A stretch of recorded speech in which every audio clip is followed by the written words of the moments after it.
House of the Dragon is well underway now, but would you believe that Season 1 was very nearly spoiled? Yes, it's true, and for this franchise, that's a gigantic no-no. So how did it happen? Did spoilers actually get out? Just who is Paddy Considine, and who is he playing in this show? And what is there to know about House of the Dragon? We'll be sure to let you know all the details in today's video, so be sure to stick around till the end. Let's get to it. So who is Paddy Considine, and who is he playing in House of the Dragon? Having been active since 1999, the 48-year-old Paddy Considine is a longtime veteran actor of both film and television with a wide-ranging resume, having over 50 acting credits to his name. He got his start working on indie films and to this day has never completely gotten away from his roots, even after appearing in more major titles in recent years. Some of the more high-profile works that he's been involved with include the 2015 Macbeth film Miss You Already, political satire film The Death of Stalin,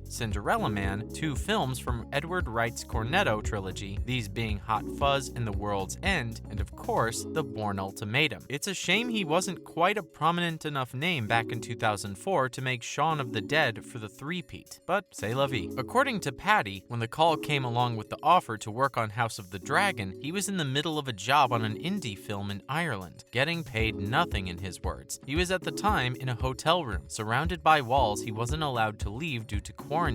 He joked that he'd do anything they asked him to do at that point. Writer Ryan Condal and director Miguel Sapochnik clearly had their hearts set on getting Considine to play a very key role in the series, that being Viserys, the benevolent king of the Seven Kingdoms. In speaking to news.com.au, he said about the call, quote, "I spoke to Ryan and Miguel and they hadn't gone out to anybody else. I was the first choice and I was the first one cast and I was really grateful," end quote. And so they sent him the scripts. However, it seems that despite the big IP he was being courted for and for the presumed fat paycheck attached to it, Paddy wasn't going to be too interested unless it was something that could fulfill him artistically. He said that he was praying that a real character was there. He remarked that he actually gets offers like this quite a lot with people who seem desperate to get him on board with a show, only for him to look at the script and see he's only a part of 3 scenes, which he thinks is little more than a waste of time. Fortunately, that didn't happen here. When he looked at what they had in store for him in House of the Dragon, he was impressed with what he saw in Viserys, acknowledging that it was rare to see a king in the world of Thrones that wasn't a power-hungry, greedy tyrant. He said of the role, quote, "He was more complex, and I was flattered that they offered me that complexity." He was clearly happy with this call, but it's notable that this was not his first Game of Thrones related call. Wasn't Considine once asked to be on Game of Thrones proper? Yes, indeed. In that same interview, Considine continued to explain that he was in fact contacted for a role on the original Game of Thrones show. The specific role wasn't disclosed, but either way, he actually declined this, at the time thinking of the whole thing as a headache. He spoke of how it was explained to him that HBO was doing a show with kingdoms and dragons, and he seemed to have trouble getting his head around this. Apparently, he's just not the medieval type, and so he passed on the role. Of course, it was hard to predict exactly how big of a deal Game of Thrones would end up being. It would, of course, become a cultural phenomenon of its time, and one of the most popular television shows of its generation. But shockingly, the actor was said to have no regrets about how things transpired. He explained that he believed that what's meant for you will never pass you by, and so he doesn't get caught up in what-ifs. In the end, King Viserys came for him, and he wouldn't have this role now if he took on a conflicting role in Game of Thrones back then. So it's safe to say that things worked out.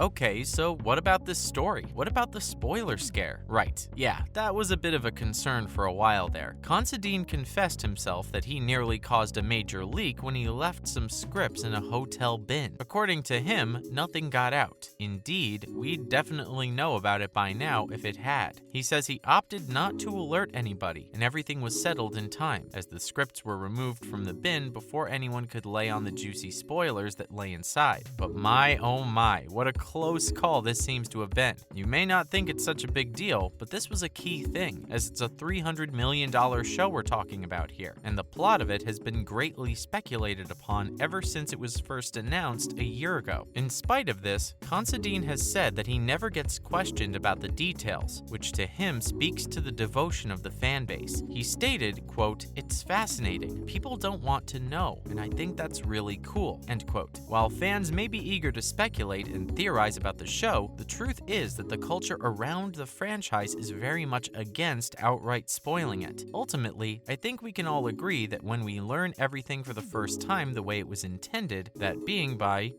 watching the show, it makes for a much better experience. That's a big part of why this minor accident became such a big headline. That's right, aren't the showrunners famously protective against leaks like this? How did this even happen? Oh yes, believe you me, they're very dedicated to keeping things under wraps. In fact, the scripts are so secretive that even the cast are only allowed to read them at very specific times, and only temporarily. They've been blocked from making screenshots as well. As if to cap things off with a bang, this went to a new level for the final season in 2019, where the scripts were rigged to self-destruct like a message in a hockey spy film. And yes, as much as that stirs Mission Impossible-esque imagery to the mind, the truth is slightly less dramatic. You see, the scripts would be shown to the actors digitally, and after the scenes were filmed, they'd be erased automatically. The higher-ups at HBO wanted to implement a similar level of secrecy for the prequel show House of the Dragon, currently airing as we speak, but French actor Fabien Frankel let news.com.au know that his big-name co-star Matt Smith was able to talk the producers into giving the actors hard copies of the script. According to Fabien, Matt explained to them the importance of being able to go home with their scripts and do their work, writing with them, sleeping with them, and